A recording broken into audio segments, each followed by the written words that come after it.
এই হচ্ছে আমাদের স্পেশাল ডে, মানে আমরা 3 বোন মিলে বের হব কোথাও না কোথাও। তো এটা প্ল্যানিং থাকে, সো সেদিন বের হয়ে গেলাম।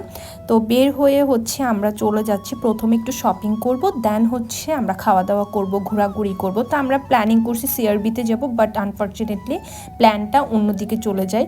আর ইতিমধ্যে যেটা হয় আর কি, শারমিনের সবসময় জুতা ছিঁড়ে যে অবস্থা দেখছো, জুতা ছিঁড়ে আবার জুতা সিলাইতেছে ওর। যাই হোক, তারপর হচ্ছে আমরা এখানে কেনাকাটা করছি, কিছু কাপড় দেখছিলাম, আমরা সেন্ট্রালে আসছি, কাপড় চোপড় দেখছিলাম। ভাই কাপড় দেখলে আমার মাথা ঠিক থাকে না, বিশ্বাস করবা, আমার শুধু মন চাই যদি আমি প্রতিদিন মানে 20 জোড়া 10 জোড়া কাপড় সেলাতে পারতাম। যাই হোক, শপিং করার পরে চলে গেলাম মুন্স গ্যালারিতে, ওখানে নাকি ভালো ডিসকাউন্ট দিচ্ছিল অ্যান্ড ওদের প্রোডাক্ট মোটামুটি আমার কাছে ভালোই লাগছে। দেন ওদের সবচেয়ে বেশি ড্রেস কালেকশনগুলো ভাই এত সুন্দর ছিল, আমার খুবই খুবই পছন্দ হয়েছে। তো আমি একটু দেখছিলাম ঘুরে ফিরে, তো ওই দিক থেকে বলছিল না না তুমি আর ড্রেস দেখবা না, বাট আমার মন বলতেছে এই সেখান থেকে যদি কয়েকটা ড্রেস যদি নিয়ে নিতে পারতাম অনেক ভালো হতো।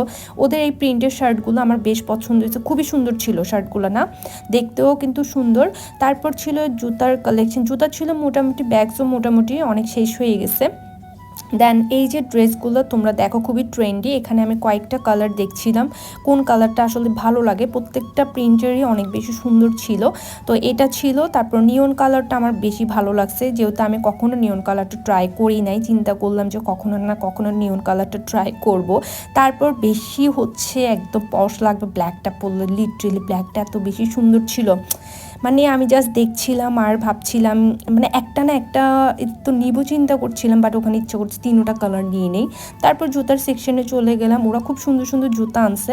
আর এখন যেহেতু উইন্টারে কিন্তু এই জুতাগুলো অনেক বেশি ভালো লাগে, তোমরা চাইলে নিতে পারো। অলরেডি এইটার মধ্যে শারমিনের কাছে পিঙ্ক কালার একটা আছে, তো দুইটা জুতা আমার পছন্দ হয়েছে, বাট ব্ল্যাকটা বেশি সুন্দর লাগছে, একটু কিউট কিউট লাগছে। এইসব কিউট জিনিসগুলো আমি একটু বেশি কিনতে বেশি পছন্দ করি, আর এগুলো পরতে না খুবই কমফোর্টেবল ফিল হয়। তারপর এই দিক দিয়ে ঘুরতে ঘুরতে দেখলাম একটা সুন্দর একটা কালার, সেটা হচ্ছে পিঙ্ক কালার। এই জুতাটা আমার বেশ পছন্দ হয়েছে, এটা পরলে মানে অনেক সুন্দর লাগবে। আসলে সবাই আমাকে না দেখে আমার পায়ের দিকে তাকাই থাকবে, লিটারেলি এটা কিন্তু সত্যি কথা, কারণ পিঙ্ক কালার দেখলে মেয়ে হোক ছেলে হোক সবাই তাকাই থাকে।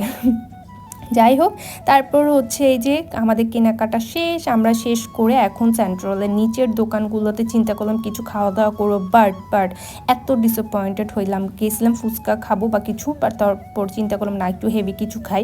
এই বার্গারটা স্যান্ডউইচগুলো এত বাজে ছিল ভাই, আমার লিটারেলি বমি চলে আসতেছিল।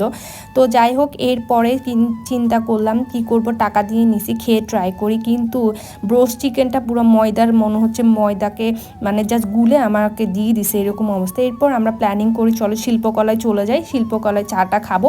শিল্পকলায় গিয়ে বারকোড দেখলাম যে বন্ধ, তারপর এই রেস্তোরাঁটা দেখলাম, এখানে দেখলাম খুবই মানুষ ঢুকছিল, চিন্তা করলাম চলো ওখানে চা খাও, ক্রেভিং উঠছে। দেন দেখলাম ওদের পাশে হচ্ছে তোমাদের চিকেন চাপ আর হচ্ছে অনেক কিছু বানাচ্ছে, তো আমরা অর্ডার দিয়ে দিলাম বাটার নান, চিকেন চাপ এগুলো। তারপর হচ্ছে আমি ওদের চিকেন চাপটা রিকমেন্ড করতেছি, বেস্ট লাগছে আমার কাছে। আর ওদের মেয়োনিজ যে সালাডটা দেয় এটা বাই এত মজা, আমরা যতবার এনে দিতে বলছি, আর বিহেভিয়ার এত ভালো ছিল। আমি ফর দ্য ফার্স্ট টাইম গেছি, বাট ওনারা খুব আন্তরিকতা দেখাইছে। আর চাটা তো ভাই সেরা, আমার খাওয়া বেস্ট চা, তোমরা চাটা ট্রাই করতে পারো ওদের ওখানে গেলে। এরপর আমার কাজিনদের বাসায় চলে গেলাম আমরা 3 বোন মিলে, ওখানে গিয়ে কিছুক্ষণ আড্ডা দিলাম। ও দোলনা লাগাইছে, আমাদেরকে দেখাচ্ছিল, তো আমি দোলনায় বসে একটু ফান করছিলাম। আর এদিক দিয়ে শারমিনকে বলছে আমাকে একটু ধাক্কা দাও, সে আমাকে পা দিয়ে ধাক্কা দিচ্ছে।